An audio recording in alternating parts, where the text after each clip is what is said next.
We going? Me? You started? We're live, bro. Yeah. Got a special episode for you guys. I don't know if you know the guy. I'm just learning about the guy as I am the rookie guy here.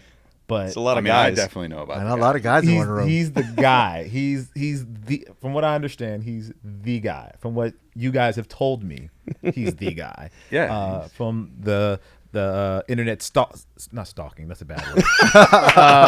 Well, wow, I'm getting He scared immediately right gets now. up and leaves. Internet. There's going to be a restraining order at the Internet end of this researching episode. I've done. He's that guy. Yeah. That is Google stalking. Yeah, sure, why not? Researching, stalking, Yeah. background checks. You know what I'm saying? All the things. Welcome to the Cars and Kicks podcast. I am Jacques Slade, and today we have a very special guest. I'll get into that just in a moment, but I got to do you the gotta do the thing. Gotta do the intro. All right, so go. Boom, cars, boom, boom, boom, kicks, chicka, boom, cars, boom, boom, boom, boom, boom, boom, boom, cars, boom, boom, kicks, boom, cars. You're listening to Cars and Kicks. So we do a Wow. just to kind of get you up on game. Okay. We He's never stepped it up to that level, by the Really? way. Yeah. I do a different Oh, it's a intro different every intro. show. Improvised Yeah, every Okay. every episode. improvised intro, and I try to pull from different places. Okay. And Where'd for you some pull that reason- from? I don't know. Hunger. I was sitting here while we were all talking, and I was like, Off the dome. Off with the it. dome. it kind of came into my head. Anyway, welcome to the show, everybody. I am Jacques Slade. This is the Cars and Kicks podcast, where we talk about cars, we talk about kicks, and we talk about other things too, but mostly cars and kicks. I am the affable idiot of the show here. I like sneakers. I'm learning about cars. These guys are putting me up on game. I'm getting better and better each show. So pretty soon I'm going to be like the obnoxious guy at the mechanic shop, and I can't wait for that moment. But more importantly, I have these two guys here. They are the bedrock of this institution. They keep everything going. They keep the wheels going. They pay the bills. They are the reason why we guys are even watching wait. this show. Yeah, paying the bills too. You didn't know that, yeah. They're the reason why you're watching this show. Nick, go ahead and introduce yourself. My name's Nick Engvall. Spent about the last almost 18 years working in the footwear industry, but been a car nerd for way longer than that. And I try to keep the balance between this man here and this man here. Are you trying to say I talk a lot, and so does Jacques? I think all three of us have the ability to go very long. We do. On the episodes. We do, So- especially when Nick gets into it. Like he gets that smile on his face like that, and you're like, oh shit, we got to start looking at the clock because it will go. But no, I'm Erik Valdez. I am the I guess I'm looking at that one. That we changed the setup here. Yeah. We're in a fancy studio, by the way. Just to give you all a heads up, if you watch our last episode, I think that's how we're airing this. We're still in the same place in LA. Shouts out to the guys at Lon Lobos and their podcast, for letting us use their home again to do some of this while we're all three here in the same place at the same time. Same time. And more importantly, while we got some of the homies around to come guest on the podcast, and this is officially our second guest ever on the Cars and Kicks podcast. And First car guy, though. First. Because Sneaker Legal was all about third guest. No, because we had Peter. Guest. Yeah, Peter was on. Peter. My bad. That's right. Yep. Yeah, Okay. Sneaker Legal was all Take that. sneakers. Sneaker You're Legal, right. yeah. Yes. Either way, this is I'm introducing him like they can't even see him on camera already. We're not that fancy with the edits. RJ de Vera, everybody. I've been wanting to get you on the pod since we launched this thing, and just to let y'all know, this man literally asked his CEO today, hey, can I take off early and go sit with a bunch of homies and talk about cars and kicks while not wearing kicks, by the way, because we're respecting the home that we're in here. Yes. They are on display in the background. If you got a keen eye, you'll catch that. So would it be fair? Again, I'm new to this. Would it be fair to call you like car royalty? 100%. Okay. He'll be humble. Yeah, but those are he's big gonna be shoes to humble. fill, but But he fills them well. He feels them well. Okay. Listen, Thank you. I'll give you a little background. Okay. Because All right. Yeah. Let's talk. I'm the resident Nick's Honda about to guy, fanboy right? here. Okay. I mean, I did. I already did. I'm going to try not to fanboy too much. But fanboy away. Give it to me. I need I have all to- The of it. man drove an hour in traffic. Fanboy all you want. Make him feel good. I have to give a lot of credit because RJ put the ideas. So we've talked about this on the show. I am into cars in a very like marketing, branding business side of interest. Like, I'm not the guy that's going to get in the car and drive the car like Erik is. I think that's why we have great conversations about cars. He drives the wheels off everything, doesn't he? Yeah, exactly. Right. Yes, That's right. yes. RJ basically like set the tone for the possibilities of the Honda scene and the JDM scene to grow to the levels that it did grow to. And really, for me, it was like, whoa, like you obviously had your 92 Integra, I think, right? Which I've heard you've got a couple. Yeah, I've got a couple of GSRs, 92, both of them 92. And I don't want to get too ahead of ourselves, but I don't know why that's why you like the Aston Green so much, because it's very similar to that 92 GSR Aztec Green. No, I didn't even think about it that way, but I definitely have a propensity for green cars. Yeah. It's a good color. Or a love for green cars. Even though this is the first one, I've always been a fan, because the first car that got me really interested into cars was a Tahitian Green EF. Okay, which is a Civic That's the color that my hatchback. cousin had that I talk about. Is it really? Yeah. Okay. You know, and that was the first car I saw modified and fixed up when I was 14. And I kind of just fell in love with like the whole like tuning culture and modifying and customizing cars at that point. So that's what got me into the Hondas myself. Yeah. And I know it's been a thing for lots of different enthusiasts throughout, you know, the decades now, right? Yeah. So it's been really cool to be part of the movement. Sorry to interrupt you, Nick, No. but yeah, I mean, I'm definitely part of a group that made it popular, Jacques, in the 90s. Is definitely more than just me. But I got a lot of attention for a lot of the things that I was doing. I was at a magazine that helped put a lot of people on the covers of magazines, including myself. As you should. That's what you do when you get in a position like that. Well, it was weird because I met the guys at Super Street Magazine, which was really one of the first magazines to cover this lifestyle around, let's call it youth tuning culture in the 90s, where kids were fixing up Japanese imports, right? And I feel like we're getting to the show, but real quick side story. As a person that was really involved in that scene, I met the guys that were doing that magazine, and I became their guy in the know. Like, who's this guy? Who's this race car driver? What's this show? And so I knew everyone. So I'm like, oh, this is this crew, and this is this guy building this car, and here's what they're doing next. And they're like, hey, can you write articles about that? I'm like, sure, why not? You know. Yeah. And the guy was really nice. The editor there became a mentor, and helped me pay my way through college by doing that. So. Wow. I was very blessed to have the opportunity to expose the scene. Yeah. And it really, you know, gave a platform to a lot of individuals where we as a community didn't have a platform really. Right. Outside of the events, Battle of the Imports and Import Show Off being the first two real events. Outside of like house parties and clubs and you know, that whole thing. But it was really, you know, there's opportunity and luck, and they just merged together because of how old I was and the timing. And I'm sure you all have your stories for that as well in the industries that you're in. But that's kind of my story, at least in the automotive world. Right. Reverse to Nick, I've been in automotive 30 years now as a career. And on the flip side, a huge enthusiast for sneakers. I have like no business in the sneaker side, but just love it so much immensely. And I'm a big fan. And, you know, before I met Jacques, I was like, oh, I don't really like fan out a lot. But when it comes to like sneaker people and like chefs, man. I'm like, oh, dude, I fan out. Yeah. You know? Very, very, very kind, very kind. Did we say what you do now? Did we? We're gonna get to that. I was saying, because we kind of just jumped into the accolades and the storytelling.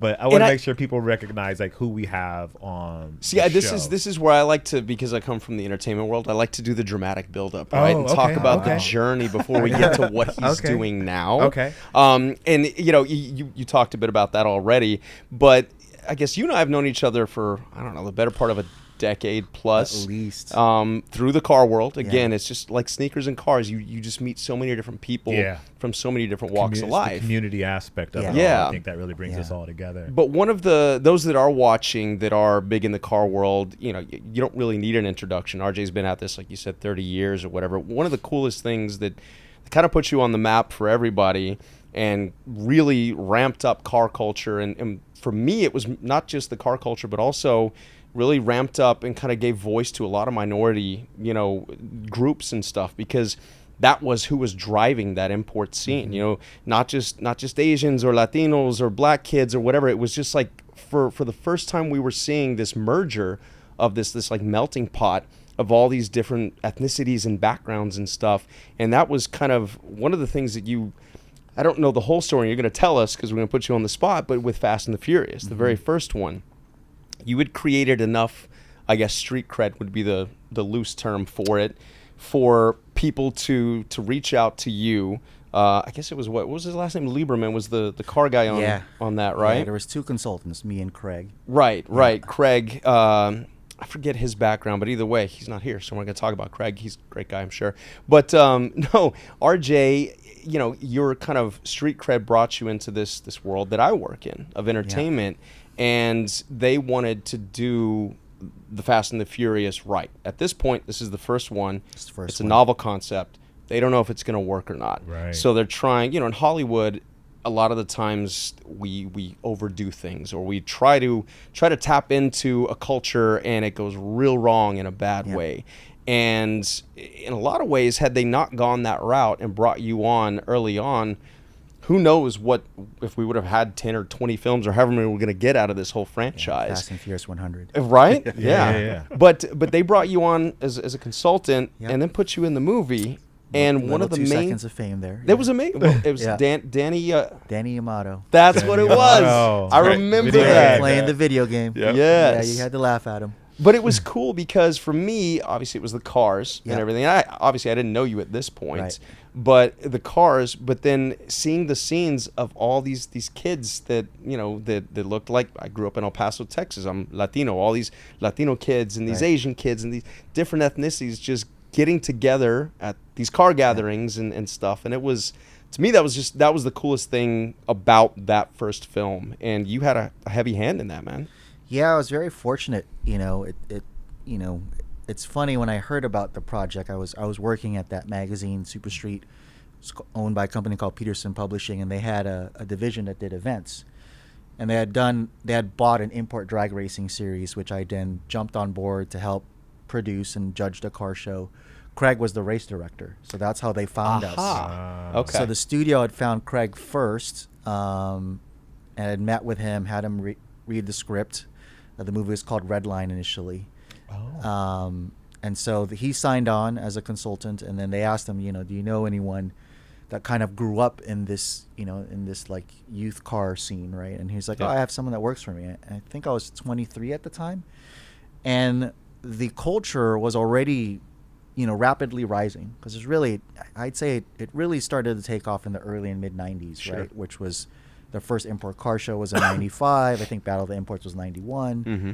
And so there was already close to a decade of it kind of swelling. Super Street Magazine started in 97, and it wasn't, Eric, you're right, it wasn't a thing that was just in Cali. It was kind of all over the country, right? And it really binded people together. So, but when I had heard about it, I didn't think it was real.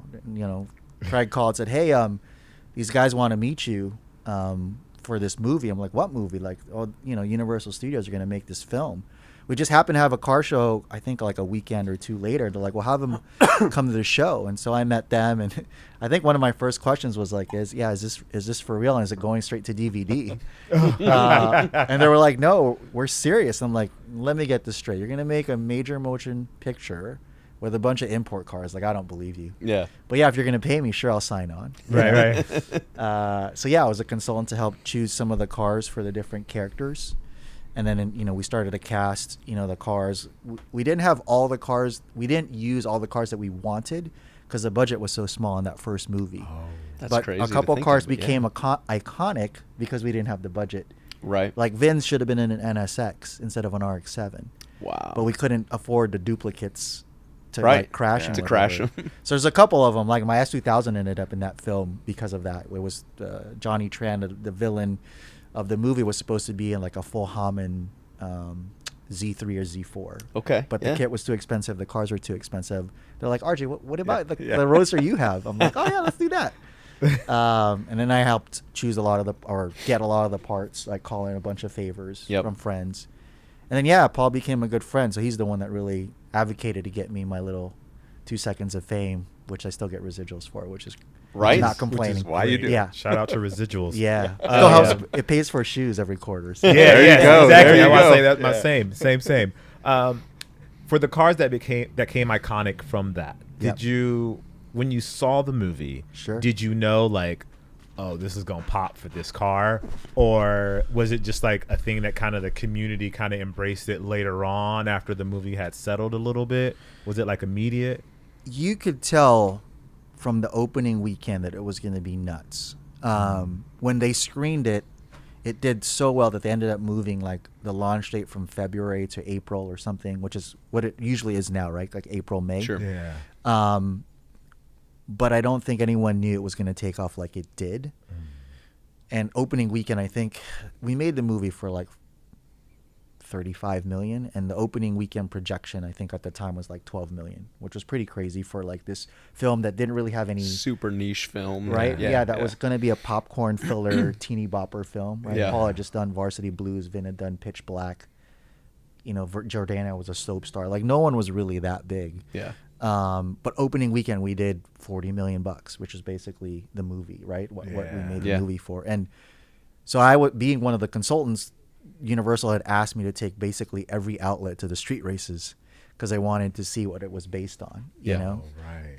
And then Paul and Vin and Michelle, they were on every, late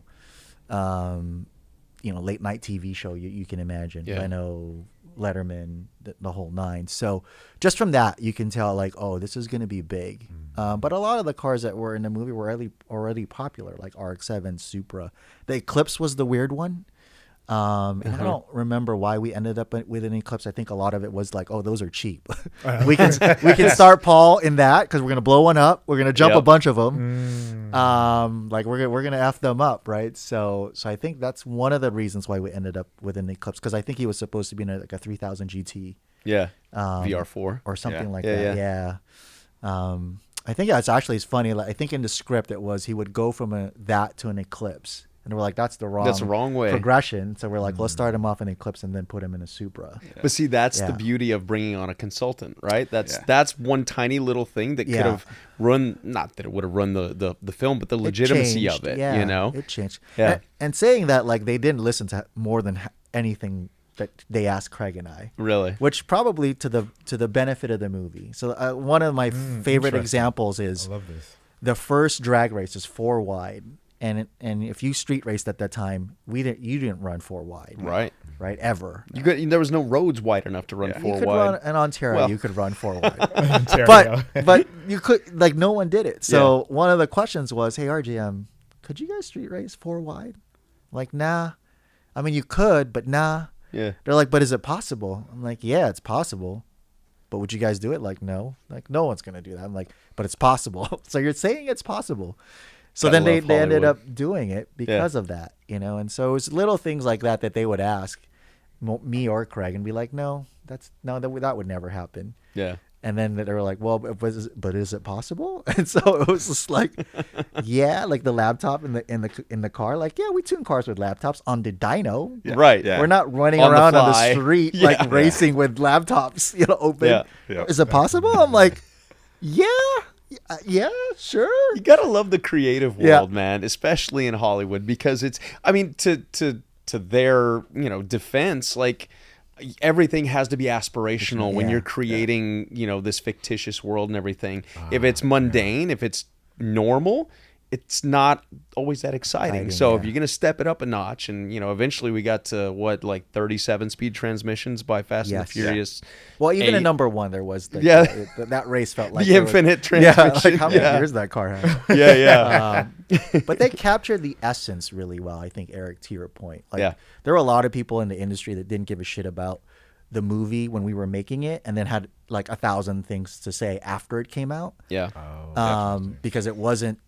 Everyone was like, well, that's not, and it's like, guys, it's not a documentary, it's a movie. Exactly. Right? At the end of the day. And granted, there were some things that were really cheesy about the movie, but it was enough to like entertain people. Sure. And I remember, because I would sit with and watch the dailies. I finally learned what the dailies were when you watch the footage after. And I'm like, well, that's wrong. And they're like, RJ, this is not a documentary. Like, we can't go reshoot that. Right. One of the big ones was Motec exhaust system, right? Oh, yeah. Paul just forgot the word and. Motec and exhaust system. But then it made it into the film as Motec exhaust system. Everyone's like, oh my God. Motec is tuning. It's not an exhaust. So everyone like lost their minds. Yeah. And it's like, guys, it's not really made for you specifically, right? It's just made Wow. to entertain. So I learned a lot from that, you know. Yeah. I haven't been in the entertainment world in a long time, but yeah, that was one of the things that helped the culture, really expand and blow up, you know. The car show scene got a lot crazier after that. The drag, like the professional racing scene, got a lot crazier, especially the import drag racing side, because it brought all these companies into the scene that would have never came. You know, like Pepsi Cola became a sponsor of events. I was an ambassador for them for like 5 years. We built cars, we gave them away. Things like that, you know, that would have never happened if the movie had not been what the movie was. You know, unfortunately, it's not even a car movie anymore. I think kind of got stopped after Tokyo Drift. Oh, I jumped the shark a long time ago. Yeah, I mean, it's still like, entertaining, but it's like Avengers in real, like, you know, with cars or something. Let me ask you this, because there's a couple things that come to mind when you talk about all that, because when you come from a world where you've got the street cred, and Super Street was a legit, you know, there was no selling out by doing a magazine like that or whatever. How did the actual culture respond initially to some of the cheesiness, etc.? Did people look at you like, come on, bro, why'd you let that happen? Or did you just instantly have the respect because of how big it was? No, there was reverse. Really? Because of how big it was, there was a lot more hate.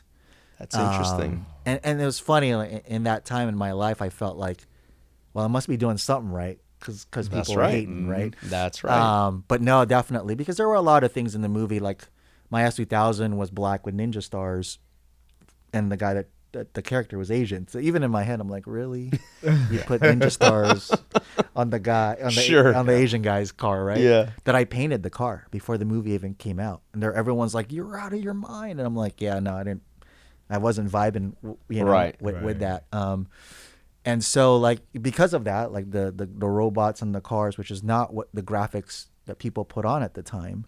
Now people love it because it was in the movie. Of course. But, you know, there were people that didn't really like it at all, you know. And because there was so many little small things that were wrong about the verbiage or something else, like, you know, the plate falling out of the car and things like that. So, yeah, there were a lot of people that really gave me a lot of grief. Like, like, how could you let that happen? And like, they asked me, they didn't listen, you know, like, sorry, you know. Try my best. It reminds me of that, like, hearing that reminds me of when people ask me about the movie Air.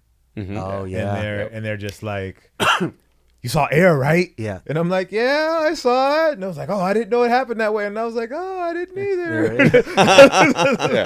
Like, yeah, some of it's true, some of it's not. Like, it's, you know, they fluff around, they add tension to the story and do it their own certain way. But I feel like it's probably pretty similar, where people are just like, they come to you because they know you're the car guy, and they come to me because I'm the sneaker guy, and there's like, Air, bro. And I'm like, well, and it's interesting because there's so many similarities between Cars and Kicks in that regard, right? Sure. Like, there's a passionate community, right? Yes, 100%. That wants not only to be heard, but just wants to say what they want to say, right? And has really strong opinions. Mm-hmm. And they're gonna let you know one way or the other. And and you know, this is 01, right? There was no social media. There was no Hey, we're all on forums. I mean, there was back internet. then. There was AOL chat rooms, and maybe some forums have just started. But there were always places where people could air out what they wanted. To put that into context for sneaker people, Nike Talk was less than 2 years old when that movie came out. Right. Wow. I mean, that's a huge crazy. kind of defining factor of that era. But I think the sneaker culture in 01 was very different. Totally. Because I was talking to it was Staple so nuanced about like, because I was trying to remember for me, like, when did it become a culture versus just you were just a fan of sneakers, right? Because you loved basketball, you loved skateboarding or something else. And it really felt, and correct me if I'm wrong, guys, but it really felt like 04, 05 when they started to do the SB Dunk collabs. With the skate world and everything. The skate world, and then the Air Force One collabs with like Cartoon. The hip-hop world. And hip-hop world. That to me, I felt like was the tipping or the turning point or the tipping point when sneaker culture became sneaker culture. Right? And it wasn't just I'm a Jordan fan. Or I'm a whatever fan. Buying the shoes of the guy that I like. Because you were trying to... It became more... I mean, I imagine there were probably there had to be like collectors and stuff before then that like were really into it. Yeah. I guess there was less of a way for us to talk to each other back then. Yeah. You know what I mean? There was no social media. There was some forums, but even back then, even though there were forums, not everyone was on the forums. And like I think after that mid 2000s into the like early 2010s is when everything started really kind of coming together, and everybody like was there to talk. Like we had the people on Nike Talk, but unless you were like super into it, you probably weren't even on Nike Talk kind of thing. Yeah. Like you probably liked sneakers, but you weren't, if you weren't really savvy, computer savvy, like you weren't on Nike Talk, that kind of thing. So I imagine it was probably pretty similar in the car world as well. Yeah, there were some shops, I think, Nick, right? Yeah, well, I was going to say too, on the sneaker side of things, I was on my Kendrick biggest hater lane at that time because Nike came in and was going to do SB. They didn't call it SB yet, but we knew they were going to do it because they were taking over a skate brand that existed called Savior. And that, for me, I was like, this is going to put all my favorite skate shops out of business because if they don't have Nike, they can't have a skate shop. Right. Thankfully, a lot of that played out to the best. Like Nike did, the best they absolutely could have for the skateboarding industry, in my opinion, without taking the culture out of it. Yeah. But on the car side, like those moments about like the Mitsubishi that you talk about, right? Those things, there's certain levels to that, I think, in both cars and kicks where the authenticity you can overlook and you can understand, we could get into a nuanced conversation about, what a Nike Air Max 90 is. And the average consumer's like, oh, Nike Air Max, cool. But then we talk about Lunar or Flyknit or something, and then the average consumer's like over their head. But then the people that are really passionate about it are going to be like offended that we didn't say Lunar or Flyknit. Right. And that same thing happens in the car scene, I think. Well, I wonder too, like going from world after Fast and the Furious. Sure. Obviously, we're going to continue to go on your journey of how that progressed, but it put a lot of the culture knew about the tuners, the Grettis and the HKSs and the all these different things out there before the film. The film blew that up exponentially, and it led to other opportunities. Like you had your own wheel line shortly after that, right? Yeah. And so tell us a bit about what opportunities came from that entertainment world, since you haven't been in it in a while. It kind of opened a whole bunch of doors, didn't it? For sure, and it was a phase of my life, where I really got into consulting and helping develop product, helping brands, really, use the space to make their brands relevant, right? Yeah. A wheel line being one of them. I was already working on the project before the movie came out. We couldn't get it done in time for the first movie. So if you look at my S2000, the brand that I had, Roja Motorsports, was actually on the car, but we couldn't get. But the wheel wasn't on the car. The wheel wasn't. Wow. Wasn't even done yet. Oh wow! But no one knew what it was. It was just like it was one of those things. Like, hey RJ, what stickers do you want on this? I'm like, oh, well, I'm launching this brand. It's like launching my own sneaker brand or streetwear brand. Right. I love it. It wasn't even there yet. But in the second movie, right? Because I sold the S2000 to them. It's now pink. It sits in the Peterson. The logo's still there, Roja Motorsports. That had the wheels on it. But initially in the first one, we just couldn't get it done in time. But I was already working on that. But the movie definitely opened doors for me, to just like have some great fun with some great brands, you know, that really wanted to do authentic things and plug into the culture. Of course, to grow their brand, right? The wheel brand was one thing that was done through American Racing. So I originally had helped them create their tuner line, which was called Motegi Racing. Which I think still exists today. And then I was doing so much design input, even though I wasn't a designer, that they were like, hey, have you ever thought about having your own wheel line? Yeah. And I came from a world where I only loved Japanese wheels, right? From Japan, SSR, Racing Heart, all Mugans, all of these things. So I actually laughed really loud because the concept that they had given me had my initials in the center cap, RJD. I'm like, ain't nobody in their right mind gonna want RJD wheels. And I remember driving home from the American Racing office one day, and I was like, even if that did suck, like that'd be cool just to like tell my kids one day, like, you're had my own wheel line. So I went back to them and was like, I'm game, I'm down, but I want full override on the design. And we can't call it RJD, which is, they were like, well, it's your wheel line, name it whatever you want. So that's how Roja Motorsports came about, which is actually the first 2 letters of my first and second name. And part of that was I wanted a brand. If you knew who I was, you're like, oh, cool. But if you didn't, it still sounded like a brand. Sure. Right? Yeah. So, and I remember it kind of came a little bit from Pretty Woman, like Versace versus and Porsche versus Porsche. Like if you were in the know, like, hey, no, that's not Versace, that's Versace. Or that's Porsche, not Porsche, right? Mm-hmm. I was like, how can I come up with something like that, which is why it's called Roja Motorsports. Because a lot of people say Roja, which means red, right, in Spanish. But it's like, no, it's Roja. Yeah. So that was one of the things. But I did do a lot of consulting for lots of different brands. Valvoline was a client for 7 years. I did a lot of things with different OEMs, Mitsubishi and Honda, Mazda, mostly Japanese imports. Doing a lot of corporate image vehicles, a lot of which we gave away to people. That's cool. You know. So take me through like the headspace at this point, because you're still in your early 20s. Yeah, right? Well, mid-20s at mid-20s-ish. Not a lot of mid-20s-ish anybody can put on that marketing hat, can put on that consulting hat. Sure. That, hey, let's grow this brand. And you did all this before social media and influencers were a thing. That's what you were doing. Like you I think you went to school for engineering or something. It wasn't marketing or anything, right? No, I started in engineering school at UCLA. I had already become a partner at a shop that built race engines. And I almost failed out of engineering school, which my mom just about lost her mind. I came home. I was subject to dismissal because I was down to the last quarter, one calculus course. I never went to class. I didn't go to the first one and failed to realize that attendance and homework was part of your grade. So I barely probably passed the midterm and the final, which gave me an F in the class because I didn't attend, which gave me a 0 GPA, which at UCLA is subject to dismissal. It's not even probation. Wow. So they sent a letter to my mom's house. So I come home one day and I can tell this is not going to be good. This is not a good conversation coming. So after a 4-hour lecture from my 2 moms, my aunt is also my mom, my mom's older sister. They were like, you're going to close that part of the shop that you're a partner in, which is all the race parts for the race engines, like pistons, rods, valve springs, all those things. And you're gonna finish school, if you get a degree in basket weaving, you get a degree in basket weaving. Wow. And Mr. Cool Guy, you're not gonna pay for it.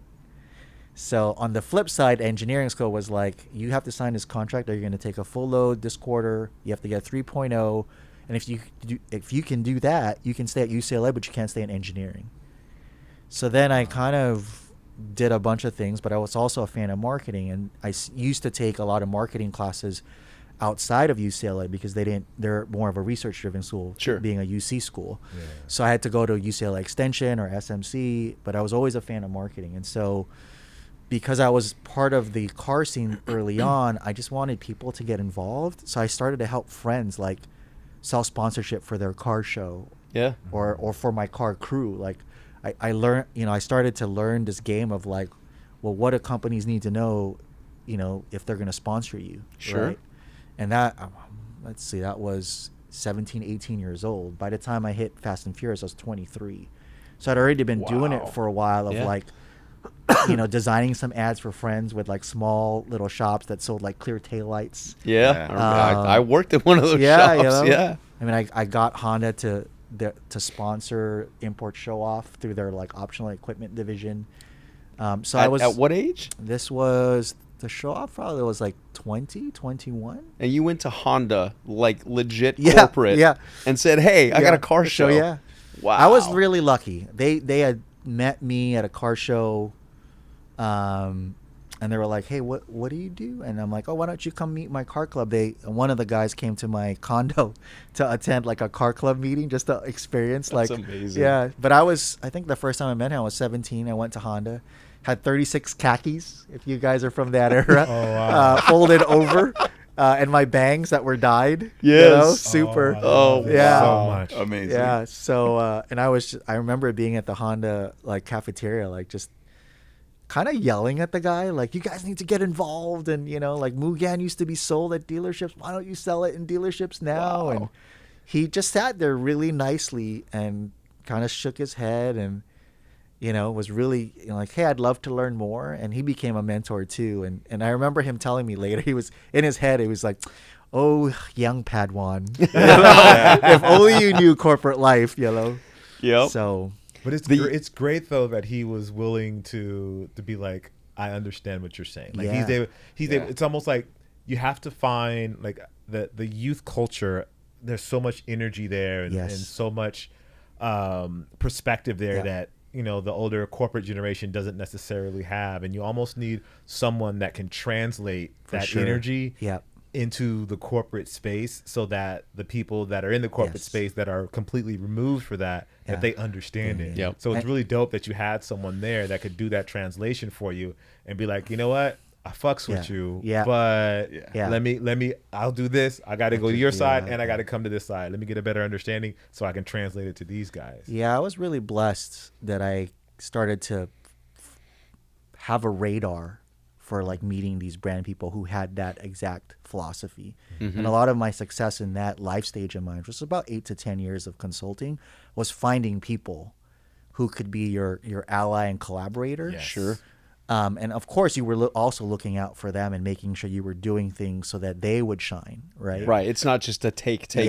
It's a happy dance. Yeah, definitely. That's to me is a true collaboration. And I think Jeff Staple had a podcast with Drika. I don't know if you know this girl. She was part of Nike. She was part of the energy marketing team. Oh, no.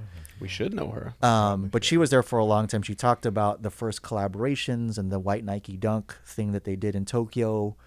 And how Nike approached these like initial collaborations with Nike SB, right? And then really giving freedom to these skate shops and these artists to really be creative, but still, have it fit the corporate guidelines. Yeah. And I was really lucky that I had some great brand managers that I worked with, Valvoline, again, client for 7 years, Pepsi, 5 years, Boost Mobile, 2 years.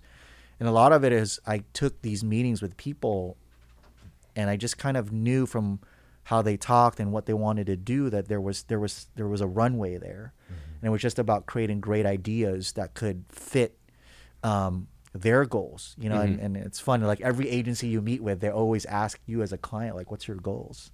And you as a client kind of laugh all the time, like, if I had $1 for every agency that asked me that, I'd be a millionaire. But at that time, it wasn't as prevalent, right? So it was always like, hey, what are you guys trying to do? Is it awareness? Is it branding? Is it sales? What is it? And let me try to find a way to like put you as a company or brand in that lane to be authentic so that your brand could grow. But my philosophy is always looking at the long term. So I needed to find partners that weren't in it for the one and done. Right. Which is probably even more challenging now with digital and social media. Absolutely. Yeah. But even back then, it was still a thing. Like sales still rules the world, especially for publicly traded companies. Yes. So you had to find those allies. 100%.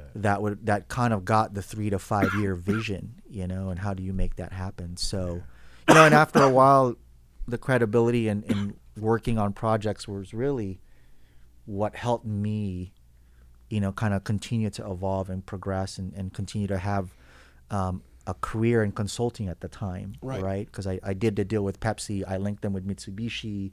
We did this deal with Pepsi and Mitsubishi. I did the deal with Boost Mobile, linked them with Mazda, and it was a win-win for the two of them. So I became a little bit of that person that connected brands, and I was just a conduit to it. So that's awesome. If I can get through this without choking, so. Again, kind of moving through your journey here, fast forwarding from consulting, taking that consulting hat off in your mid-20s here, and that confidence that you had as a kid going, dying over here, going and talking to the corporate people, you somehow evolved into that world, and you took the knowledge as a consultant and that confidence, and then got into the corporate side. And I guess was the next step McGuire's or 3M? McGuire's was owned by 3M, so one and the same. Excuse me. So right before the recession, maybe about 2006, I started to want to do something else because I didn't want to be like an actor. I didn't want to be pigeonholed into not a great career path, role. And so I was the youth tuner guy, and so I wanted to see what else was out there. So. Sure. luckily I had been consulting for some pretty big brands, a couple of tire brands, a couple of oil brands, a couple of OEMs. And one of the ones I ended up consulting for was this car care brand, Meguiar's. And this was pretty late. Now we're right into the recession. So I had consulted with them. They had just been bought by 3M. They were launching kind of this vehicle wrap side to the business. And so I'd helped develop that, got them the SEMA, helped create the business plan. And at this time, I was also shaving off clients. A lot of them were really cutting me off, right? And saying like, how much do we pay you? Dang, we pay you a lot of money. And I made good money at that time, because money was flowing in the mid 2000s and then it shrunk really quick. So one of my clients, Meguiar's, was like, hey, we'd like to offer you a role in business development. And I was like, thanks, just hire a new brand manager on and I'll consult with them. And they were like, no, you don't understand. Like once we fill this role, your consulting deal is done. Wow. And the guy that I'd worked with was leading the business unit and was part of the mergers and acquisitions team that bought Meguiar's from Barry, the owner, worked for 3M. And so he was like, what do you know about 3M? I'm like, nothing. I don't even understand why you bought this company, because I really didn't know the company outside of Scotch tape and adhesives and Velcro and all that stuff. So he's like, do some research on the company, look at the stock. So I thought about it and said, what do I have to lose? I'll ride out the recession. And there was all these bets from all my friends on how long it would be until I would leave, and the longest was 18 months. Really? Yeah, because they were like, you've never worked for a corporation full time for your whole life. Yeah. Like, there's no way you can work for the man. Yep. And to me, it was just a challenge of that's just mindset. Yeah. So can you change your mindset? It's like liking a particular type of sneaker, and then like being open enough to try something different, even if that isn't your thing, right? Sure. Yep. If you're like a basketball sneaker guy, like, are you going to be into like the running shoes or something else, or a lifestyle shoe or something? So, that was kind of the start to that phase of my life that lasted for about 12 years. And then now, of course, I'm at SEMA, which is a nonprofit, which a lot of people don't know. Right. But it's a membership-based nonprofit organization, and we're very well known, of course, if you're in the automotive world, for the SEMA show, which is a trade show in Vegas, largest trade show in the country. So that's He's not just at SEMA, folks. He's the VP of marketing at SEMA, which ties all of this stuff that you've been doing for 30 years together into a nice little bow, that's really, really cool to see kind of the culmination of all these different worlds come together in a position like this. Yeah, again, you'll hear me say this a lot. I feel very fortunate that I continue to find a path within an industry that I love, that's given me so much. That's really helped me become who I am professionally. Yeah. And the opportunities for me to continue to create platforms, to provide platforms for people, right? And, different styles of tuning. I think it's a recurring thing in my life, like being the person that wanted people to get involved with import cars, to working on the movie, to helping brands support, the industry and the culture so it can get bigger, right? And even at Meguiar's, I started their influencer program and a bunch of things, their social media program, and did it more not just for Meguiar's, but for the industry itself and what we could do. And so the role at SEMA is a natural fit in that sense. Sure. And because we are an association and really about prolonging this love that people have to modify their cars, to customize their cars, right? So give us some more insight, because the SEMA show, obviously everybody knows that's what that is. It's coming up here, November 5th through the 8th of this year. 3 weeks away. 3 weeks away. Wow. Well, probably this will be over by the time. 2 weeks away by the time. That's right. We're gonna try to air this prior to that, so that's nice. So like November 5th or through the 8th, right? Yeah. Okay. But so a lot of people in the car world are familiar with the SEMA show, right? And they think that's all that is. Okay, it's this. It goes on for a week. There's a bunch of cool car parts, and then that's it. So tell me, even, because I don't even know the goings on of a nonprofit of that, that size and everything. What is day-to-day life like with SEMA, and what are some of your responsibilities? Yeah, it changes depending on time of year. The SEMA show is so massive. We also own PRI, which is another show focused on the racing industry. I love that. Which happens 30 days later in Indianapolis. Yep. So, I would say the second half of the year, a lot of my life, my team's life, is very dedicated to those two shows, because a lot of the revenue that we make for all the things that are membership benefits or just things that we do for the industry, like government advocacy and whatnot, are funded by those revenue makers, which are really the 2 shows and membership. Yeah. So half of my year, or a little bit more than half of my year, is really just being focused on marketing to get exhibitors there, to get enough attendees to both events, to get enough media there, all the programs that we create to make sure that those events continue to be kind of the pinnacle, of what they are. And so we get, my team is more of an internal marketing agency for all the different business units of SEMA. And then I'd say the others, half of the year or quarter of the year is for all the other business units, which is something I need to work on because our other business units are just as important as the show. Sure. And we need to get those business units out from being just an investment center into more of a revenue generating business unit. Yeah. So we have, SEMA Garage, which helps companies produce products and do, emissions testing to get their products carb approved, right? Yep. We have SEMA Data, which standardizes data, product data, so it can be sold online. These are all membership benefits that are services that we offer that our members pay for. But we're not in the black with some of those business units yet. So, my role as kind of the marketing leader for the association is just to help those business owners, find their success and hit their goals. Yeah. So it's a fun role because I get to put different hats. There's I counted it the other day, about 30 individual internal clients that my team services. Yeah. So every day is a different day for sure. But it's been fun. It's fascinating, man. And we won't keep you here too much longer because I know you drove all the way out here for this, and I'm sure you've got other stuff you got to get to prepare for the SEMA show.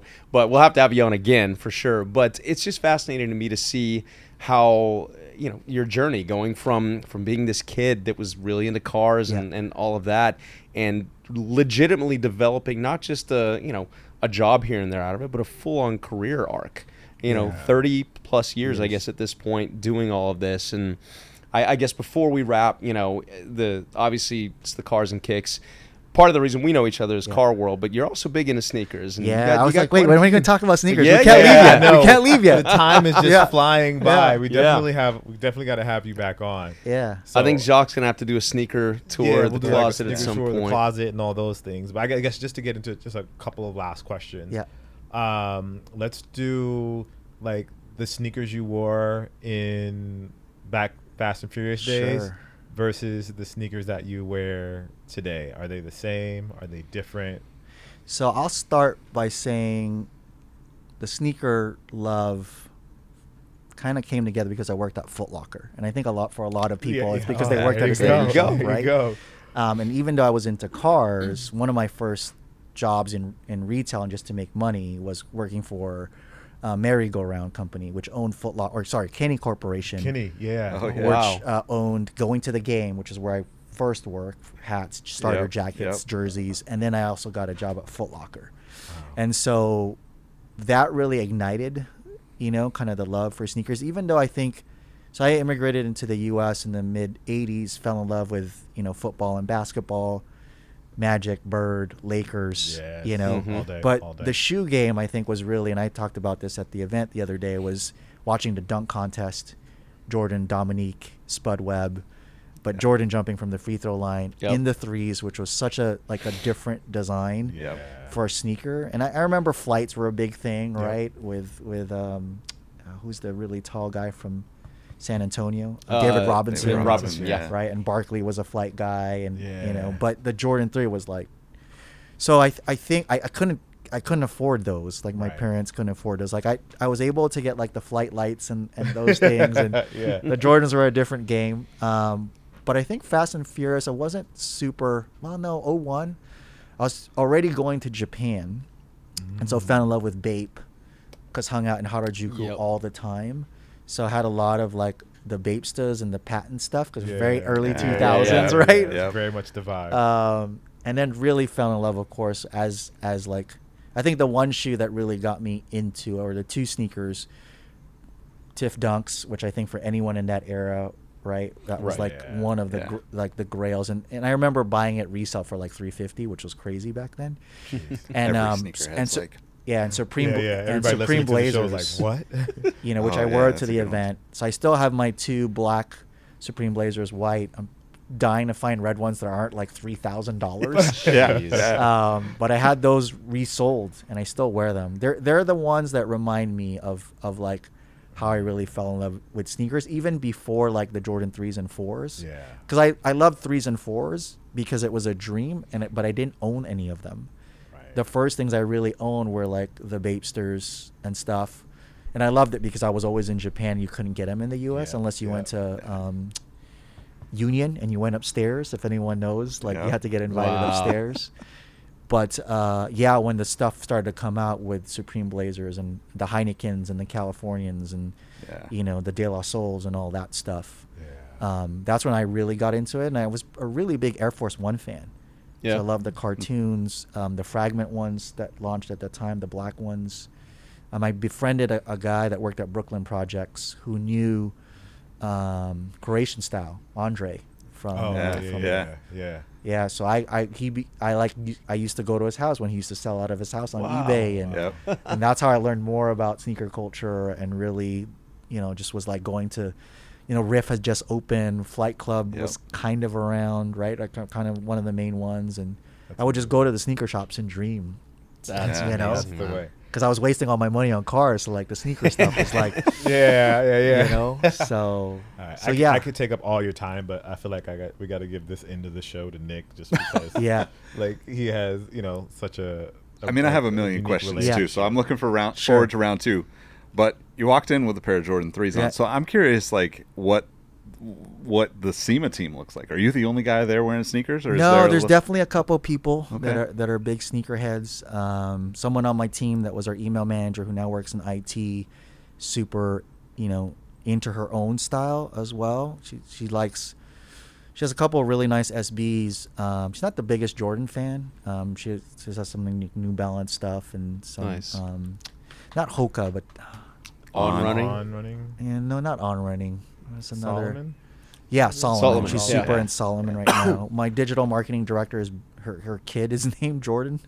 He's a big Jordan 1, Jordan 3, Jordan 4 guy. So there's a couple, but not a ton. Yeah. But I think we kind of, as soon as someone walks in, be like, oh, are you? But the sneaker game's so different. One of the questions at that event that we were at, that Cars and Kicks event we were at, was if you can only have one shoe, and I'd love to ask all of you, right? Because I actually rethought my answer. Like, if you could only have one sneaker for the rest of your life that you would maybe you get a new pair every couple of years, what would it be? And I had responded Jordan White Cement 3s because of just remembering watching Jordan jump and how that was such a momentous occasion. But I thought about it driving home, like, no, but that's not the shoe I would want to wear every day. For the rest of my life. So I'm curious. What would it be?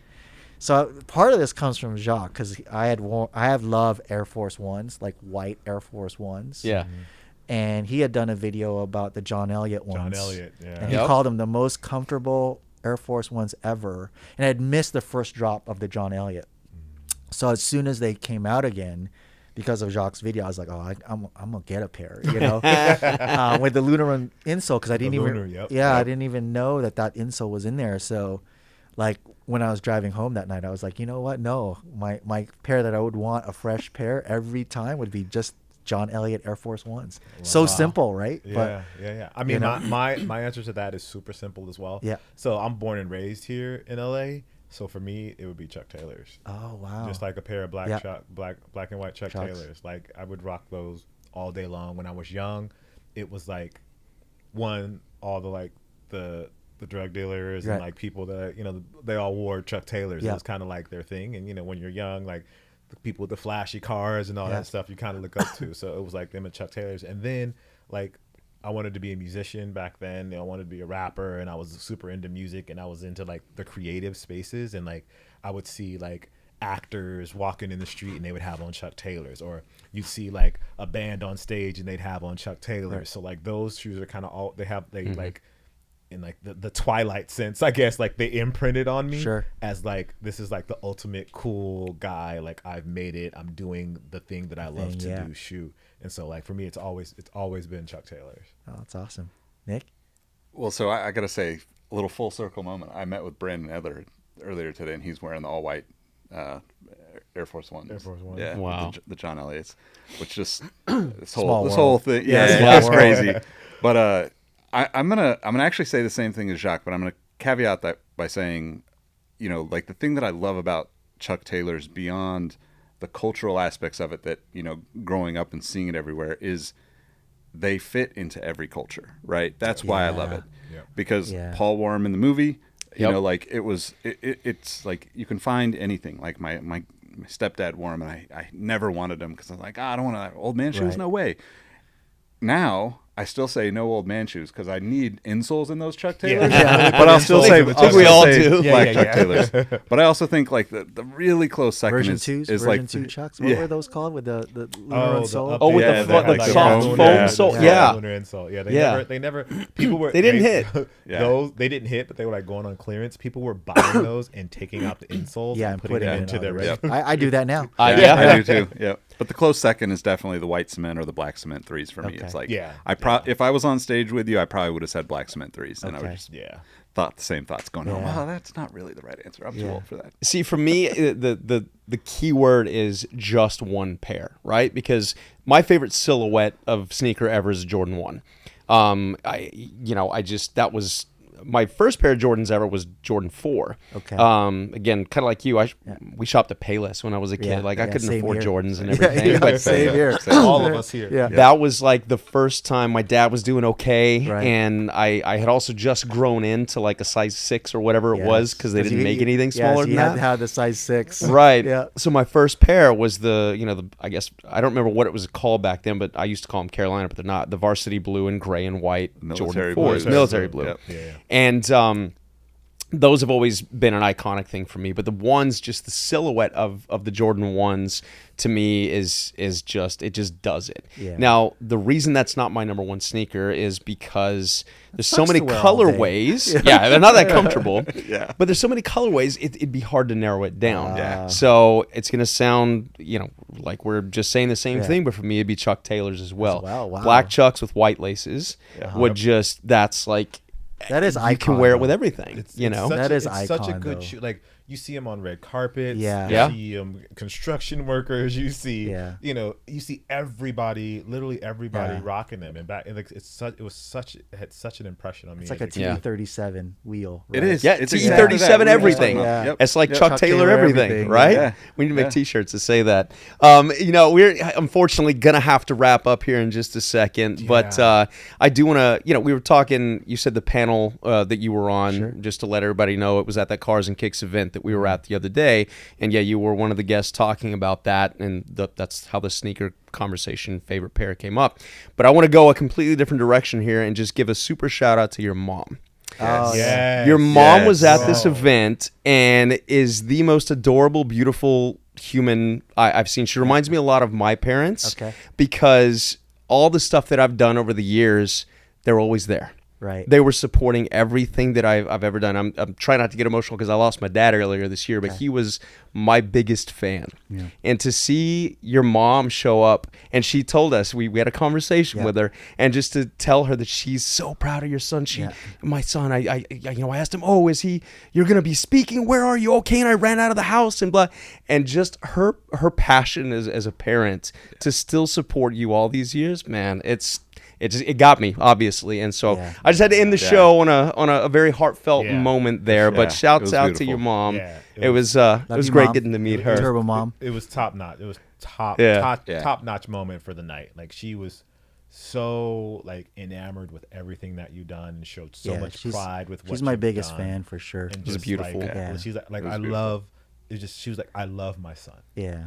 And it was not because of what you've done. It was more like just who proud, you are. yeah. Just Who you proud of are. who you are. Not because you've done Fast and Furious and Furious, yeah. SEMA and whatever. So we'll save it for part 2.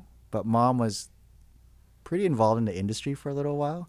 She had a minivan that we turbocharged that she raced. Oh my god! Oh my So, god! Wow. cliffhanger there, but her What a great way to end the show. And on that bombshell, Yeah. since Yeah. Top Gear is no longer a thing, it's time to end.